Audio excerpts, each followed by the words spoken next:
नमस्कार दोस्तों, welcome back to my channel friends. मैं आप सबका अपने चैनल स्टॉक्स फॉर लाइफ में बहुत स्वागत करता हूं। Welcome to STFL family. दोस्तों, बात की जाए, एक ब्रेकिंग न्यूज़ हमें देखने को मिल रही है। जी हां दोस्तों, भारतीय एयरटेल, रिलायंस जियो और वोडाफोन आइडिया ने कुछ एजीआर ड्यूज पेमेंट किए हैं। जी हां दोस्तों, इसके पहले आपको पता है एजीआर ड्यूज बहुत बड़ा एक समस्या हमें देखने को मिली थी, खासकर वोडाफोन आइडिया और भारतीय एयरटेल के लिए।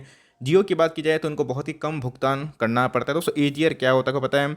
लाइसेंस फीस की बात की जाए, स्पेक्ट्रम चार्जेस हमें देखने को मिलते हैं और इसी एजीआर ड्यूज़ की वजह से सारे टेलीकॉम सेक्टर के जो स्टॉक्स हैं पिटाई खाते को देखने को मिल रहे थे। दोस्तों, सारे की बात की जाए इसके पहले 2008, 10, 11, 12 की बात है तो एयरसेल हो गए, यूनिनॉर हो गए ना, यानी बहुत सारे अदर टेलीकॉम ऑपरेटर भी थे, लेकिन उसके बाद सब ने बैंक्रप्सी घोषणा कर दी। उसके बाद जो मोटे मोटे तीन प्लेयर्स ही देखने को मिल रहे थे, जिसमें भारतीय एयरटेल दोस्तों जियो को टक्कर देता हुआ देखने को मिल रहा है। तो अभी की बात की जाए तो वोडाफोन आइडिया ने भी दोस्तों कुछ भुगतान किए हैं। तो क्या है पूरा केस और एरिया ड्यूज़ की वजह से हमें इन फ्यूचर इन तीनों शेयर पे क्या रिफ्लेक्शन देखने को मिलेगा, यही बात करूंगा। और न्यूज़ क्या निकल के आ रही है वो भी डिस्कस करूंगा। चैनल फर्स्ट टाइम होंगे सब्सक्राइब कर सकते हैं इस तरह क्वालिटी कंटेंट को सबसे पहले एक्सेस करने के लिए। Now without dealing any further time, let's begin. तो गाइस, अगर बात की जाए तो अभी टेलीकॉम ऑपरेटर की बात की जाए, तीन बड़े बड़े प्लेयर्स हमें देखने को मिलते हैं, जिसमें सबसे बड़ा जियो और भारती एयरटेल दिखाई पड़ता है।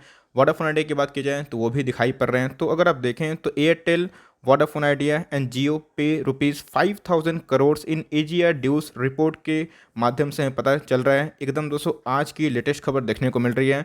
तीनों जो टेलीकॉम जो ऑपरेटर है दोस्तों, उन्होंने 5,000 करोड़ जो सम है उनको पे कर दिया है as per the AGR dues. अब दोस्तों, ये ड्यूज क्या है, नहीं है, कब का ये पेमेंट है, ये देखना बहुत ही इंपॉर्टेंट। तो रिलायंस जियो की बात की जाए, Bharti Airtel and Vodafone Idea have paid around 5,000 crore to the department of telecom DOT in licence fee and spectrum usage charges for the January to March quarter. जी हाँ दोस्तों, एक टेलीकॉम जो सेक्टर होते हैं अपने आप में ही थोड़ा सा प्रेशर वाला सेक्टर देखने को मिलते हैं। जी हाँ, आने वाले टाइम में और बहुत इमेंस ग्रोथ है, बिकॉज बहुत सारे स्पेक्ट्रम हमें और भी देखने को मिलेंगे। 5G की बात कर रहा हूँ, 6G की बात कर रहा हूँ, 7G की बात कर रहा हूँ। तो इधर पे आपको पता है इसके पहले सुप्रीम कोर्ट ने इनके अगेंस्ट में, खासकर भारतीय एयरटेल और वोडाफोन आइडिया के अगेंस्ट में कुछ अच्छा खासा भारी भरकम एजीआर ड्यूज लगाया था। उसको चैलेंज भी किया गया था सुप्रीम कोर्ट में, लेकिन हमें राहत देखने को नहीं मिली। बस हाँ, एक राहत देखने को मिली थी कि आपका जो पेमेंट है वो 10 ईयर तक कंप्लीट हो सकता है। वो छोड़ के हमें और भी कुछ पेमेंट की आशंका देखने को मिल रही थी। तो एनीवेज, अगर आप देखें तो हमें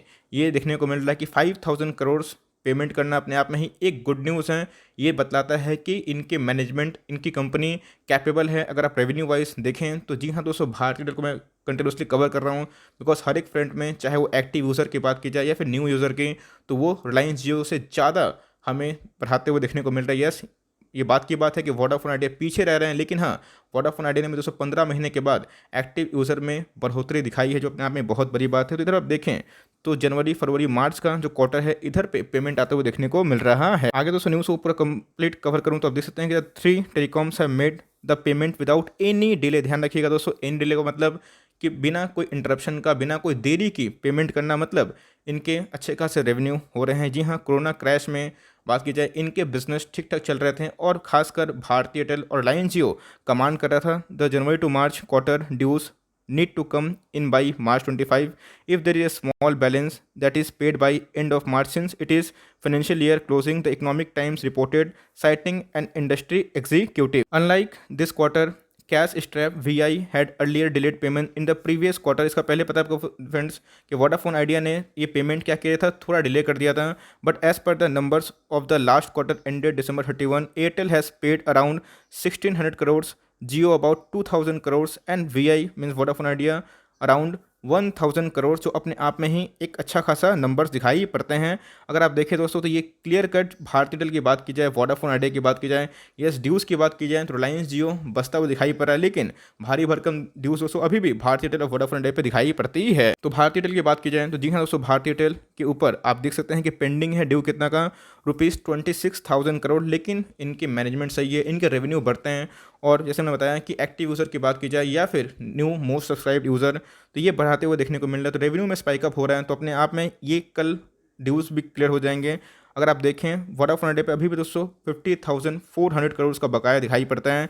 the supreme court on September 1, 2020 gave telecom companies 10 years to repay their AGR due. तो गाइस इन्होंने क्या किया था, चैलेंज किया था कि एजीआर ड्यूज इनके ऊपर अनएथिकल है। तो सुप्रीम कोर्ट ने भी बोला कि भाई ये बकाया तो को पे करना ही पड़ेगा, लेकिन आपको 10 साल का समय मिल रहा है, इसी बीच में पे करो। तो इधर पे कहीं ना कहीं हमें थोड़ी सी राहत देखने को मिली। उसके बाद शेयर्स के प्राइसेस में खासकर वोडाफोन आइडिया और भारत एयरटेल में अच्छा खासा जंप देखने को मिला। Putting an end to a case that was being watch closely for implication for the telecommunication sector. तो एनीवेज दोस्तों आपको पता है कि जो सुप्रीम कोर्ट के जो बेंचेस हैं दोस्तों, जस्टिस अरुण मिश्रा की बात की जाए, एस अब्दुल नाजिर की और मिस्टर शाह की, उन्होंने टेलीकॉम को 10% of the AGR dues upfront बोलने का बोला था। एनीवेज ये जो अभी भी जो केस है वो चल रहा है और सुप्रीम कोर्ट में खासकर भारती एयरटेल और रही बात वोडाफोन आइडिया का, वो लोग भी चैलेंज कर रहे हैं कुछ मर्सी मिल जाए, कुछ डिस्काउंट मिल जाए। तो उन्होंने साफ कर दिया है अभी की बात की जाए तो कोई मर्सी नहीं है, लेकिन फिर भी हमें ये देखने को मिल रहा है कि जो ड्यूज है वो टाइमली बिना किसी डिले का, बिना किसी हर्डल का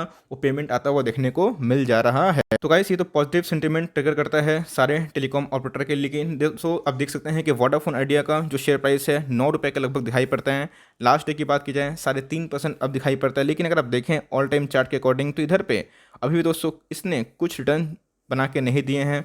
तो बहुत लोग बोल रहे हैं टारगेट 25-30 में भी दोस्तों हो जाए, लेकिन ध्यान रखिएगा ऐसे स्टॉक का मुझे लगता नहीं कि वैसा कोई भविष्य है। अगर आपको जाना है, अगर आप निवेश करते हैं तो अच्छे खासे घोड़े पे निवेश करिए जो अपकमिंग टाइम्स में और भी जो चैलेंजेस हैं उसको फेस कर लें। तो एनीवेज अगर आप देखें तो ये पॉजिटिव न्यूज़ तो काफ़ी दिखाई पड़ रही है, बट दोस्तों फिर भी अगर आप देखें चार्ट बिल्कुल भी आइडियल दिखाई नहीं पड़ रहे हैं और रेंज बाउंड को छोड़िए फ्रेंड्स, इसने अपने पैसे इन्वेस्टर्स के डुबाए भी हैं। तो मेरे हिसाब से आपको अभी भी वोडाफोन आइडिया पे जल्दीबाजी नहीं करनी चाहिए और इन सब न्यूज़ की वजह से जल्दीबाजी का निवेश आपके लिए घातक हो सकता है। रही बात भारती एयरटेल की, जी हाँ दोस्तों भारती एयरटेल की बात की जाए, मैंने बहुत पहले से आपको समझाया भी है, बतला भी रहा हूँ कि अगर फिर से कभी लॉकडाउन होता है तो इनके बिजनेस चलते रहेंगे। और खासकर बहुत सारे ब्रोकर्स का, खासकर गोल्डमैन सैक जैसे बड़े बड़े ब्रोकर्स का मानना है, उन्होंने दोस्तों भारती एयरटेल को ओवरवेट रेटिंग भी दी है और 2021-22 में उनका प्रोजेक्शन है कि आने वाले टाइम में ये 700 का मार्क तोड़ सकता है। और मेरा ये मानना है कि फंडामेंटल पहले से काफ़ी इंप्रूव हो रहे हैं, इनके अंदर अच्छा खासा FISDS का स्टेक है और खासकर दोस्तों इनके पास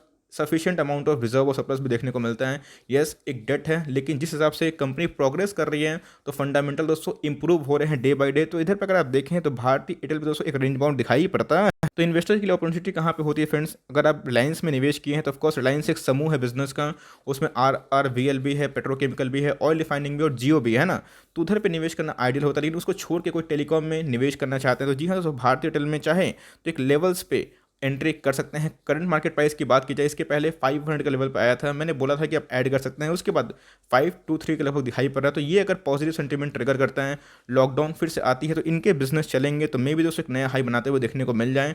तो अगर आप एयरटेल पर निवेशित हैं तो पैनिक मत करिएगा, कंपनी इंप्रूव कर रही है, नहीं लिए हैं लेना चाहते हैं तो अराउंड 500 इनके अल्टीमेट सपोर्ट दिखाई पड़ते हैं, तो उधर पे चाहें तो थोड़ा सा माल ऐड कर सकते हैं। लेकिन अगर आपको कंपनी शुद्ध डिफ्री चाहिए तो ये सब कंपनी को अवॉइड कर सकते हैं। लेकिन हर रिस्क लेना चाहते हैं तो 490 का स्टॉप लॉस, ध्यान दीजिएगा फ्रेंड्स, 490 का स्टॉप लॉस लेके फर्दर पोजीशन को इनिशिएट कर सकते हैं।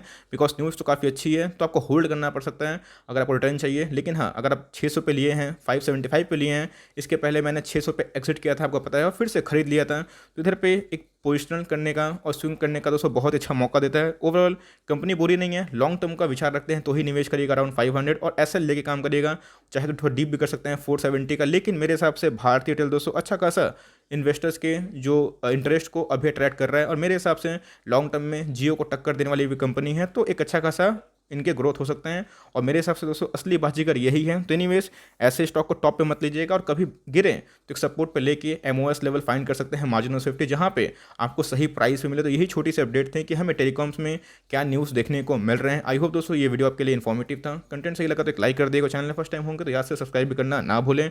फर्दर कोई डाउट उसको ड्रॉप कर सकते हैं और कोई स्टॉक का रिव्यू चाहिए उसका नाम भी ड्रॉप करेगा। I would love to make a video on your demand. तो गाइस मिलते हैं जल्दी, तब तक के लिए bye, thanks for watching friends, god bless you all.